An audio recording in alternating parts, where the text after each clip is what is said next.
पे सवाल यही है कि बेरोजगारी कैसे दूर होगी।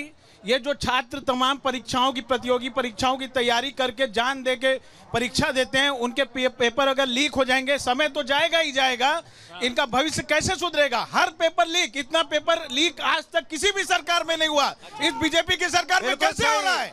बहुत ईमानदारी की बात करते हैं, छात्रों का भविष्य नाश करके रख दिया। रो रहे बच्चे, जाके पता करिए कैसे आंसू बह रहे, माँ बाप के सपने चूर चूर हो रहे हैं। भाई साहब गंभीर मुद्दा है, ये बताइए, बनारस के हैं आप?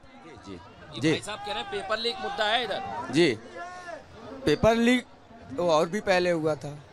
अच्छा जी, हर सरकार में होता है जी। तो फिर इनने बदला क्या? बहुत चीजें बदले, क्या? बहुत चीजें बदले। अगर वो लोग देखने की कोशिश करेंगे तब तो दिखेगा। बताइए ना, आपके मुद्दे क्या हैं? जैसे बनारस के लोगों को वो बदनाम कर रहे हैं। बनारस के लड़के आप यहाँ अपना कार्यक्रम कर रहे हैं, इतने लोग यहाँ जुटे हैं। बनारस से लगभग 150 लोग यहाँ हैं। बता दीजिए कितने लोग यहाँ नशा दारू गांजा करके आए हैं। राहुल गांधी पूरी तरीके से पागल हो चुके हैं। उनके पास ना कोई मुद्दा है, ना कोई जवाब है, ना कोई सवाल है। भारत जोड़ो यात्रा वो शुरू किए थे, भारत तोड़ो यात्रा कर रहे हैं। ठीक है, मैं एक बार प्रदीप जी को चर्चा में ले आता हूँ, क्योंकि इसलिए महत्वपूर्ण है सर आपका आना।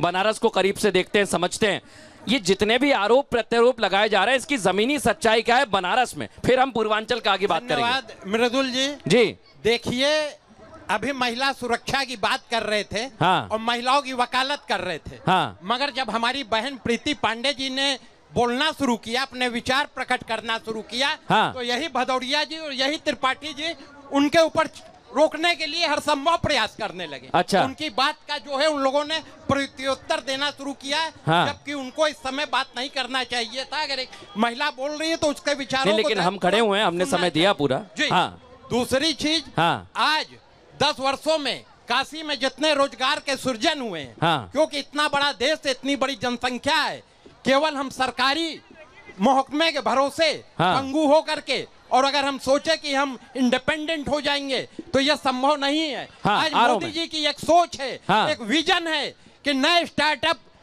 कायम होने चाहिए। फिर ये क्यों कह रहे हैं कि बनारस में हाफ हो जाएंगे? समीकरण क्या कहते हैं ये बताइए ना। कि इनके पेट में दर्द हो रहा है कि अब कमलाकर जी के पेट में दर्द हो रहा है। अपराधी बेरोजगार हो चुके हैं। आप दोनों के पास ही आ रहा हूँ मैं, एक एक करके दोनों को बोलना है। घोटालेबाज जेल जा रहे हैं। ठीक है, पेट में दर्द हो रहा है अनुराग जी, पेट में दर्द हो रहा है, पेट में दर्द, ये कैसे हो रहा है? एक मिनट में बात आप सुन लीजिए प्रदीप जी, सुन लीजिए। देखिए जवाब दे रहे हैं। एक मिनट थोड़ा समय। देखिए, बिल्कुल मेरे पेट में दर्द हो रहा है।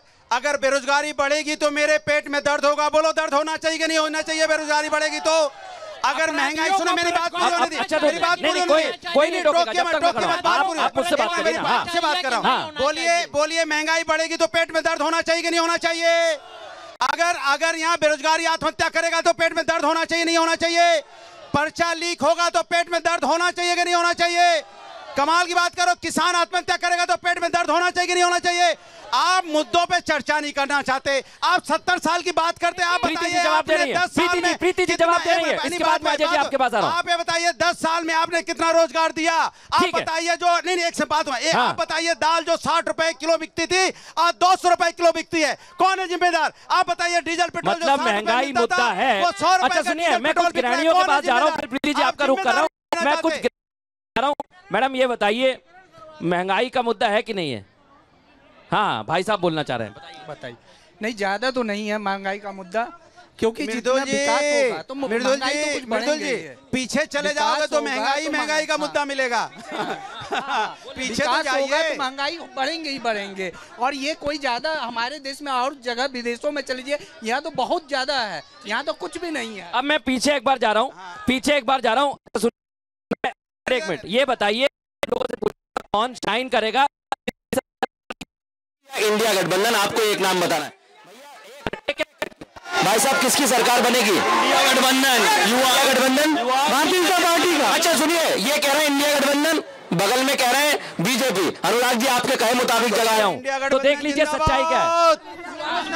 भारतीय जनता पार्टी जीतेगा, भारतीय जनता पार्टी, इंडिया गठबंधन, भारतीय बीजेपी और इंडिया गठबंधन। सुनिए, फाइट बड़ी जबरदस्त है, और मैं चर्चा में ले आता हूँ अजय जी आपको, इसलिए चर्चा में ले आता हूँ। अनुराग जी ने कहा पीछे जाइए, मैं गया, मैंने पूछा फाइट, लेकिन सुनिए फाइट मिल गई, फाइट है, फाइट चल रही है। अच्छा सुनिए एक सेकंड, हाँ, एक बहुत अच्छी चीज है, हमारे जो भाई बैठे हैं बीजेपी के साथी, इन्होंने देखो झूठ बोलने के लिए अपना जो बीजेपी का पट्टा था उतार दिया ईमानदारी से, ठीक है, जो कि वो समझदार आदमी है। अजय जी देखिए, मुलायम सिंह जी ने कहा था कि लड़के हैं, लड़कों से गलती हो जाए, अब ये कहने वाले हम लोगों को अपराध पे गिर। इसके बाद कमलाकर जी आ रहा हूं आपके पास। और जहां तक सवाल है बनारस का, हाँ, बनारस में विकास 45,000 करोड़ का अकेले भारत सरकार की योजना बनारस में चली है। हाँ। आप रिंग रोड देख लीजिए, इनर रिंग रोड देख लीजिए, बिजली खंभे पर बिजली के जो तार लटकते थे वो अंडरग्राउंड कर दिए गए।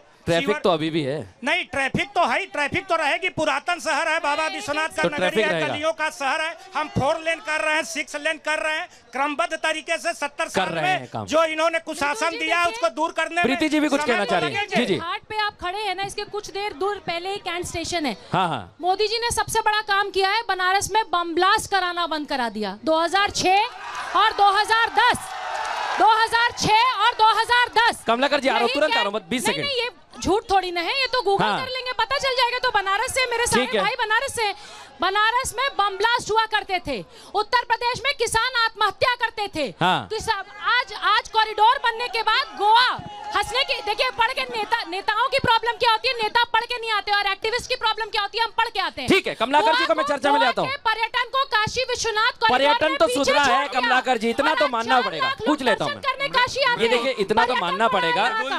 एक मिनट, हाँ, आपको बता दूं, हाँ, बनारस की जनता का वो हाल हुआ है कि शीशे पत्थर पे जैसे शीशा गिरे छूटने के बाद, हाँ, हाल वो हुआ है मोदी जी को वोट देने के बाद।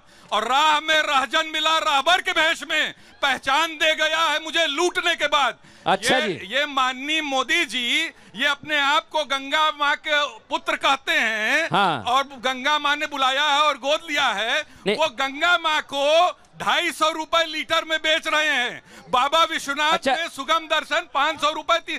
1 मिनट बात पूरी होने लेकिन पर्यटन क्या आपको नहीं, 1 मिनट रुक जाइए, कंप्लीट कर लें।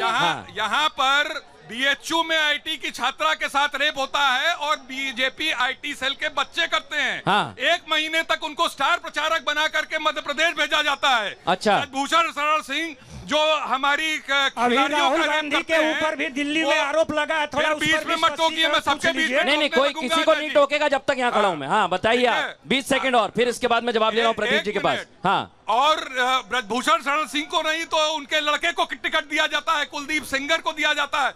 यहाँ पर डीरेका जो डीएलडब्ल्यू था, हाँ, उसमें अब आउटसोर्सिंग हो रही है। अच्छा, 10 सालों में रेलवे में कोई नौकरियों का सृजन नहीं हुआ। मैं आ रहा हूँ एक बार पीछे, मेरा जाना इसलिए जरूरी है। कमलाकर जी, मैंने